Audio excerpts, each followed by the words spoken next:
पाकिस्तान फिर से FATF की ग्रे लिस्ट में जा सकता है। पहलगाम अटैक पर भारत ने जो सबूत दिखा दिए उसका असर अब देखने के लिए उसका असर सामने आ सकता है ये, और सबूतों को देने का समय आ रहा है। देखिए FATF की बात करें, उसने बाकायदा बयान जारी किया, हमले की भरसक निंदा की है। FATF के मोर्चे पर भारत की कूटनीति काम आई। FATF ने पहलगाम में हुए आतंकी हमले की निंदा की।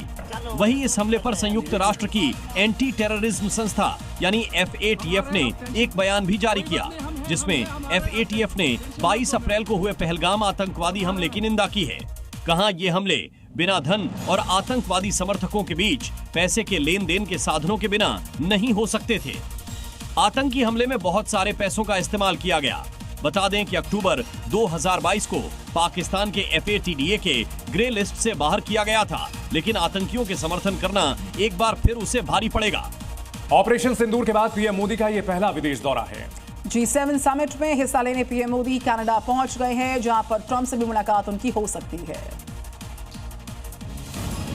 कनाडा के अल्बर्टा में 51वें G7 शिखर सम्मेलन का आयोजन किया गया है। PM मोदी समिट में शामिल होने के लिए आज कनाडा पहुंचेंगे। ऑपरेशन सिंदूर के बाद ये PM मोदी का पहला अंतरराष्ट्रीय शिखर सम्मेलन है। इस सम्मेलन का एजेंडा दुनिया में ग्लोबल संघर्ष, आर्टिफिशियल इंटेलिजेंस समेत कई मुद्दों हैं, जिस पर चर्चा होगी। इस दौरान PM मोदी अमेरिकी राष्ट्रपति से भी मुलाकात करेंगे। इसके साथ ही सबकी नजर भारत कनाडा के रिश्तों पर भी होगी। उम्मीद की जा रही है कि PM के इस दौरे से भारत कनाडा संबंधों में भी नई उड़ान मिलेगी। और आगे देखिए रफ्तार के साथ कुछ और बड़ी खबरें राज्यों की। ईरान और इजरायल के बीच तनाव के बीच अलीगढ़ मुस्लिम विश्वविद्यालय में पढ़ रहे विदेशी छात्रों, खासकर ईरानी छात्रों की सुरक्षा और स्थिति को लेकर विश्वविद्यालय प्रशासन पूरी तरह सतर्क है। PMU में ईरान के 6 छात्र पढ़ाई कर रहे हैं। विश्वविद्यालय के विदेशी छात्रों के सलाहकार सैयद अली नवाज जैदी ने यह जानकारी दी कि विश्वविद्यालय प्रशासन की ओर से सभी आवश्यक व्यवस्थाएं की जा रही हैं और छात्रों की नियमित रूप से निगरानी की जा रही है। राजा रघुवंशी हत्याकांड में उसके परिवार का एक बहुत बड़ा बयान सामने आया। परिजनों के अनुसार सोनम उनके लिए मर गई है। हमारा उसके परिवार से कोई रिश्ता नहीं रहा, लेकिन उसका भाई यहाँ पर आया था, हमने उसे बुलाया नहीं था, ये कहा गया परिजनों द्वारा। हमारी मांग है कि सोनम की मां से पूछताछ होनी चाहिए। कुछ बातें अभी छिपी हुई हैं और उसके अलावा परिवार वालों ने नार्को टेस्ट की मांग भी उठाई है।